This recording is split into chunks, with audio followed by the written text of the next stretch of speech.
ક્ષત્રિય સમાજમાં રાજપૂત આગેવાનોની જેટલી ભૂમિકા હોય છે એટલી જ મહિલાઓની પણ ભૂમિકા અગત્યની માનવામાં આવે છે અને મહિલાઓ પણ ક્ષત્રિયાણી તરીકે એવી પણ રજૂઆતો તેમની ઘણી બધી માંગો હોય છે તે પણ પૂરી કરવા માટે હંમેશા આંદોલન કરતા હોય છે અને મારી સાથે અત્યારે જે લોકસભાની ચૂંટણી સમયે જે આંદોલન થયા તેમના પ્રણેતા કહી શકાય એવા પદ્મિનીબા વાળા છે. પદ્મિનીબા સાથે સીધી વાત કરીએ.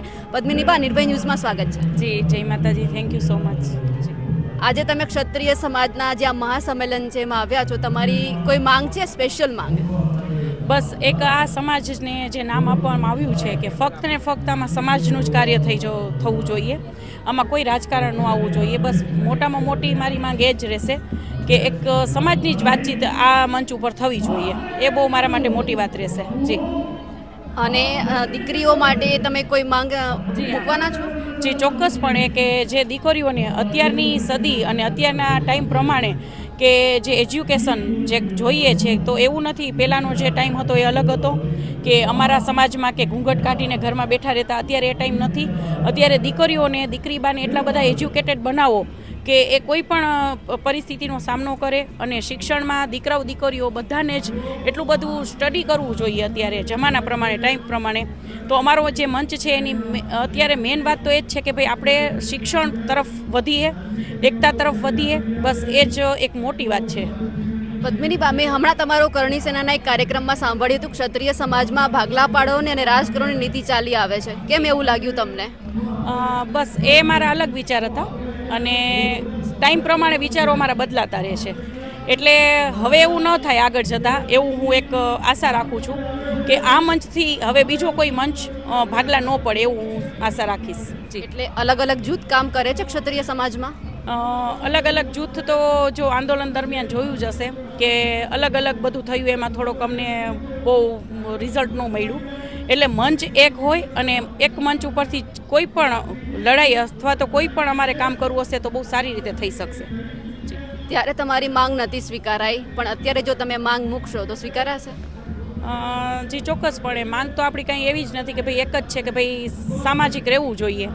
અને પહેલેથી જ બાપુ સાહેબે કીધું જ છે કે ભાઈ જે પણ અત્યારે આ મંચમાં આવે એ રાજકારણના ચંપલ બહાર ઉતારીને આવે. તો બાપુ સાહેબ અમારા માટે વડીલ અને એક અમને પ્રેરણાતા કહીને તો એ અમારા માટે એ છે. એટલે એમાં કોઈ દિવસ કંઈ ફેરફાર થશે નહીં. જી.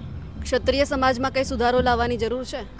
ક્ષત્રિય સમાજમાં મેઇન સુધારો એક જ લઈ આવવો જોઈએ કે હંમેશા એકતા રાખો, ભાગલા પાડોને રાજ કરો એ હવે ન થવું જોઈએ. એક હશું તો બધુંય સાથે મળીને કરી શકશું. એક મોટો સુધારો આ લઈ આવવો જોઈએ. અને એક એવું હોય છે કે ભાઈ બધાયને મોટું બનવું હોય છે, પણ આપણું એક સ્ટેજ હશે તો નાના મોટું કોઈ નહીં, આપણે સામે કોણ છે એ જોવાનું છે. આપણે બધા એક સરખા છીએ એવું સમાજમાં રહે તો બહુ સારી વાત કહેવાય. એટલે આ મંચ ઉપર હવે જ્ઞાતિ જાતિના જે વાડા છે દૂર થવાના છે? ના ના ના ના, નહીં, એવું સહેજે નહીં થાય. આ મંચ ઉપર અમે એક કાઠી, કારડિયા બધાયને આવકાર્યા છે કે જેને અને ઠાકોર બધાયને આવકાર્યા છે. એ જ રીતે અમે જે અમારી કરણી સેના છે, જે ક્ષત્રિય કરણી સેના, જે રાજશેખાવતભાઈ અમારા રાષ્ટ્રીય અધ્યક્ષ છે, તો એમાં પણ એ જ રીતે છે. એનું પણ અમે મહાસંમેલન યોજી રહ્યા છીએ ટૂંક ટાઈમમાં. આપણે 22 ડિસેમ્બરે અમદાવાદમાં ખાતે જ યોજી રહ્યા છીએ અને જિલ્લા વાઇઝ દરેક જિલ્લામાં અમે 11 દીકરીઓના સમૂહ લગ્ન કરવાના છીએ કે જે એક સાધારણ ઘર હોય અને જે ઈચ્છતા હોય એવું દરેક જિલ્લા વાઇઝ અમે 11 દીકરીઓના સમૂહ લગ્ન કરશું. જી. આ 22 ડિસેમ્બરે જે કાર્યક્રમ છે એ શા કારણે યોજાવાનો છે? એ પણ એક એકતાનો મંચ જ હશે કે ભાઈ હંમેશા આપણામાં એકતા રાખવી જોઈએ અને સાથે મળીને કરવું જોઈએ, એટલા માટે એ યોજવામાં આવશે. તો આ મંચથી એકતા નહીં જળવાય? ચોક્કસ જળવાશે. પણ જે રાજશેખાવતભાઈએ તો પહેલેથી જ કહી દીધું છે અને પહેલેથી એ પણ મહિના પહેલાં બધું નક્કી થઈ ગયું હતું. એટલે મંચ કોઈ પણ હોય પણ રહેશે અમારું બધું એક જ. જી. બધા પોતપોતાની રીતે કામગીરી કરશે, પણ આમાં એવું નહીં વિચારવાનું કે ભાઈ અત્યારે એમનું નોખું છે. સંસ્થા ઘણી અલગ અલગ હશે પણ હંમેશા કામ બધાયનું એક સરખું જ હશે. પણ એ જ બધી સંસ્થાએ અત્યારે ભેગું થવાની જરૂર છે? જી હા, ચોક્કસપણે જો અહીં આવકાર્યા છે બધાને કે ભાઈ એક મંચ ઉપર રહેવું જોઈએ તો 100% જે પોતાને મોટા બનાવવાની કોશિશ નહીં કરતા હોય 100% આમાં હાજર રહેશે. તમે કોને કોને આમંત્રણ આપ્યું છે એ કાર્યક્રમમાં? એ કાર્યક્રમમાં અમારી માટે બધાય આવકાર્ય છે કે આપણે કાઠી, નારંદા બધાય અમે આવકાર્ય છીએ કરણી સેનામાં. એટલે બસ એક સંગઠન વધે, એકતા વધે અને અમારી બસ જે પણ કામગીરી અમારે કરવી હોય એ સરળ થઈ જાય. જી. નાના મોટાનો ભેદભાવ દૂર થશે આ મંચ ઉપર? જી ના, સેજે નહીં. કોઈ પણ નાના મોટું અમારા ક્ષત્રિય માટે તો અમારા ક્ષત્રિયો નહીં પણ કોઈ પણ વર્ણ 18 વર્ણોમાં કોઈ નાના મોટું છે જ નહીં. બધાય અમારા માટે સરખા છે ને સમાન છે. પરસોત્તમ રૂપાલાને માફી આપશો? જી, એ તો મેં બહુ પહેલાં કહી દીધું હતું. આપને ખ્યાલ હશે કે આંદોલન જ્યારે થયું હતું કે કંઈક ને કંઈક રિઝલ્ટ ન આવતું હોય તો પણ કંઈક દેવું જોઈએ. પણ હવે જે આગળ અમારી કરણી સેનાનો એક વિચાર અલગ છે, આ મંચ અલગ છે, એ મંચ અલગ છે. જે કરણી સેના જે શું કહી રહી છે એ પણ અમારે વિચારવું પડશે.